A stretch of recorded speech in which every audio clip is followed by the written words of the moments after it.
Court ने कहा है कि अगली तारीख तक उनको मदुरै जेल में ही रखा जाएगा और अलग अलग केसेस में उनको पुलिस कस्टडी में रिमांड पे लेकर नहीं लेके जाया जाएगा। तो ये बड़ी राहत है उनके लिए। क्लबिंग की बात देखिए शुरू तो हो ही गई है, आज से ही शुरू हो गई है, जब उन्होंने उनको ये कह दिया है कि आप उनको मदुरै जेल में रखिए, इनको इधर उधर ना लेके जाइए।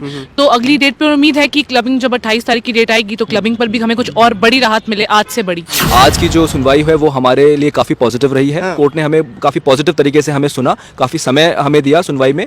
और इसमें एक चीज मैं और आपके माध्यम से आपके दर्शकों को बता दूं कि कोर्ट ने हमारे केस को कहा है कि हम इस केस की सुनवाई के लिए हम थोड़ा कोशिश करें कि हम जल्दी इसको सुनवाई करें। अभी देख सकते हैं मैम के हाथ में पूरा जो है कहीं ना कहीं मनीष कश्यप का ही केस के रिलेटेड फाइल्स बने हुए हैं। कितना मुश्किल आ रहा है मनीष कश्यप को, इतना सारा मोटा फाइल बन गया है, कितना मुश्किल है इसके सामना करना पड़ रहा है आप लोगों को? नहीं, जितनी मोटी फाइल होगी उतने लिए हमारे लिए आसानी हो जाएगी। अच्छा। उस चीज को लड़ने के लिए कि जितनी मोटी फाइल होगी हमारे पास, इसका मतलब ज्यादा इन्फॉर्मेशन है। अच्छा। और हमारे पास ज्यादा कंटेंट है वहाँ बोलने के लिए और अपनी बात को आगे रखने के लिए। हमने कोर्ट के सामने विषय उठाया कि एनएसए जो है ये पूरी तरीके से गलत हमारे खिलाफ लगाया गया है। सामने तमिलनाडु की तरफ से कपिल सिब्बल जी पेश हुए थे, उन्होंने इन सब चीज़ों को अपोज किया। लेकिन इन सारी चीज़ों को सुनते हुए फिलहाल के लिए माननीय न्यायालय ने इसमें अगली तारीख 28 तारीख लगा दी, 28 अप्रैल। चीफ जस्टिस ने ये सबसे पहले आते ही बैठते ही उन्होंने सबसे पहले यही बात बोली कि why NSA, what is the like importance, what is the exact meaning, आपने क्यों लगाया है एनएसए। तो उनके पास भी उसके लिए एग्जैक्ट जवाब नहीं था, जिसके लिए वो जो डेट 28 तारीख को दी गई है, क्या लगता है 28 तारीख को कुछ राहत मिलेगी मनीष कश्यप को? बिल्कुल मिलेगी। मनीष कश्यप को लेकर सबसे बड़ा दिन आज था। आज सुप्रीम कोर्ट में उनकी सुनवाई होने वाली थी। उनका जो वकील है आदित्य देसवाल जी हैं, वो बताएंगे आज क्या हुआ कोर्ट में। सर जी देखिए, आज हमारा केस ऑनरेबल चीफ जस्टिस के सामने लगा हुआ था और हमने कोर्ट के सामने विषय उठाया कि एनएसए जो है ये पूरी तरीके से गलत हमारे खिलाफ लगाया गया है। उसके अलावा जितनी भी एफआईआर्स हैं ये सेम विषय के ऊपर उन्होंने बहुत सारी मल्टीपल एफआईआर्स हमें झूठे मुकदमे में फंसाने के लिए हमारे खिलाफ ये एफआईआर कर दी गई हैं। तो इनको क्लब करके कंसोलिडेट करके इनको स्टेट ऑफ बिहार में भिजवा देना चाहिए। सामने तमिलनाडु की तरफ से कपिल सिब्बल जी पेश हुए थे, उन्होंने इन सब चीज़ों को अपोज किया। लेकिन इन सारी चीज़ों को सुनते हुए फिलहाल के लिए माननीय न्यायालय ने इसमें अगली तारीख 28 तारीख लगा दी, 28 अप्रैल। और 28 अप्रैल तक उन्होंने किसी भी प्रकार की पुलिस कस्टडी, मनीष कश्यप की किसी प्रकार की पुलिस कस्टडी पर रोक लगा दी है। अच्छा। जैसा कि आप सभी जानते हैं कि स्टेट ऑफ तमिलनाडु में टोटल 6 एफआईआर मनीष कश्यप जी के खिलाफ दर्ज हो गई थी। तो उसमें एक केस में पुलिस कस्टडी खत्म होती थी तो दूसरे केस में पुलिस कस्टडी शुरू हो जाती थी। तो इसी तरीके से उनको पूरा तमिलनाडु भ्रमण उनको कराया जा रहा था। उसके ऊपर रोक लगाते हुए हमें अंतरिम राहत देते हुए कोर्ट ने कहा है कि अगली तारीख तक उनको मदुरै जेल में ही रखा जाएगा और अलग अलग केसेस में उनको पुलिस कस्टडी में रिमांड पे लेकर नहीं लेके जाया जाएगा। तो ये बड़ी राहत है उनके लिए। जी, बात की जाए क्लबिंग की, बहुत जोर शोर से मतलब बात की जा रही थी क्लबिंग हो जाएगा, कहाँ तक लग रहा है कि क्लबिंग की जो बात हो रही थी कहाँ तक पहुँचा? क्लबिंग की बात देखिए शुरू तो हो ही गई है, आज से ही शुरू हो गई है, जब उन्होंने उनको ये कह दिया है कि आप उनको मदुरै जेल में रखिए, इनको इधर उधर ना लेके जाइए।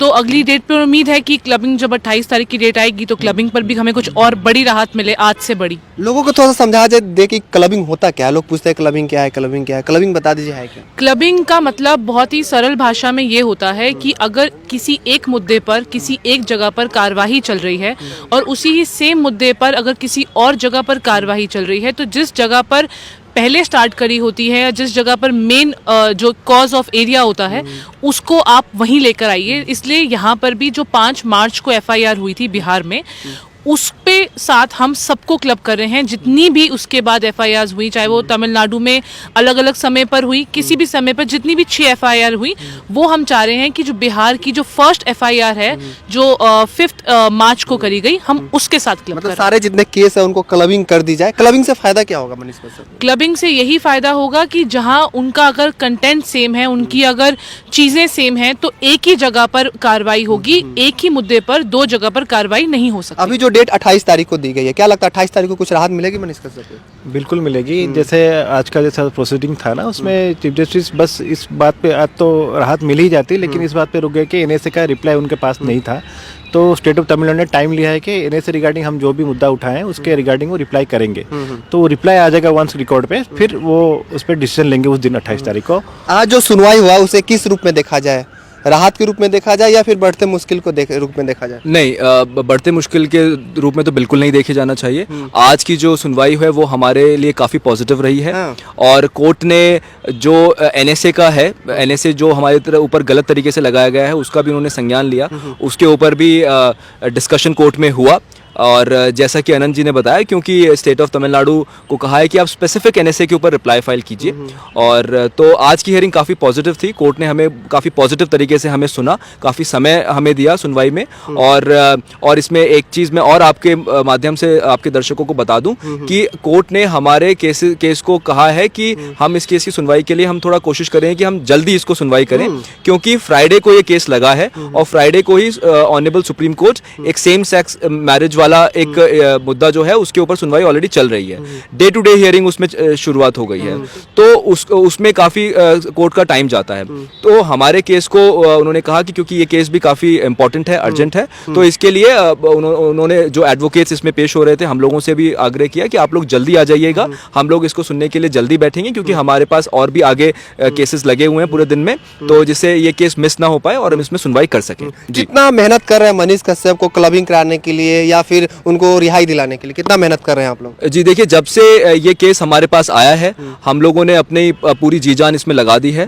हमारे सामने कई प्रकार की कठिनाइयां इस केस में आई, क्योंकि जब ये केस हमारे सामने आया था तब कोर्ट में वेकेशंस चल रही थी, और कोर्ट में वेकेशंस में केस फाइल करना, ड्राफ्ट करके फाइल करके लिस्ट करवाना बहुत मुश्किल होता है। और उसके बाद हमें नहीं पता था कि टोटल कितनी एफआईआर इसमें है। एडमिनिस्ट्रेशन ने हमें नहीं बताया गया था कि कहाँ पे कितनी एफआईआर हमारे खिलाफ हो गई हैं, तो सूचना का अभाव भी इसमें हमारे सामने था।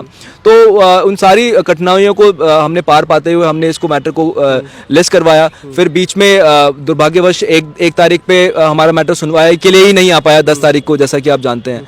तो बहुत सारी कठिनाइयां इसमें आई हैं, लेकिन हमने इसमें पूरी जी जान लगाई हुई है, और हमें न्यायालय में पूरी आस्था है और हमें पूरा विश्वास है कि अगली तारीख पे कुछ बहुत बड़ा ऑर्डर हमारे फेवर में आएगा। अभी देख सकते हैं मैम के हाथ में पूरा जो है कहीं ना कहीं मनीष कश्यप का ही केस के रिलेटेड फाइल्स बने हुए हैं।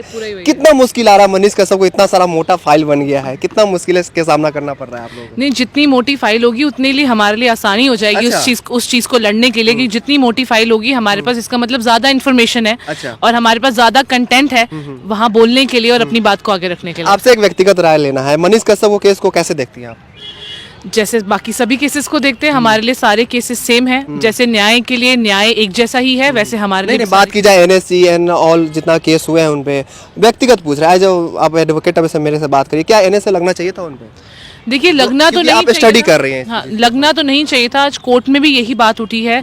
चीफ जस्टिस ने ये सबसे पहले आते ही, बैठते ही उन्होंने सबसे पहले यही बात बोली कि why NSA, what is the like importance, what is the exact meaning, आपने क्यों लगाया है एनएसए। तो उनके पास भी उसके लिए एग्जैक्ट जवाब नहीं था, जिसके लिए वो जवाब, क्योंकि हमने जो अपनी एप्लीकेशन हमने कल ही फाइल करी है, हमने एक अमेंडेड एप्लीकेशन और फाइल करनी है। मतलब हम जो हमारी जो मेन रिट पिटिशन है, हम उसी में अपनी जो प्रेयर है उसको अमेंड करेंगे, और उसमें हम वापस से एनएसए को हटाने के लिए हम उसमें बात करेंगे। तो एनएसए के ऊपर तमिलनाडु को कहा है कि अगली तारीख से पहले, 28 तारीख से पहले वो एक रिप्लाई फाइल करेंगे। सर, जाते जाते आपसे सवाल है, कितना लग रहा है कि मनीष कश्यप की जीत होगी, या उनके जितने फैंस देख रहे हैं वो भी वेट कर रहे हैं, इंतजार कर रहे हैं कब मनीष कश्यप बाहर आएंगे, हमारे मुद्दों की उठाएंगे? मतलब उनके लिए क्या बोलना चाहते हैं? जी, मैं उनकी परेशानी समझ सकता हूँ, उनके समर्थकों की परेशानी और उनका दर्द मैं समझ सकता हूँ।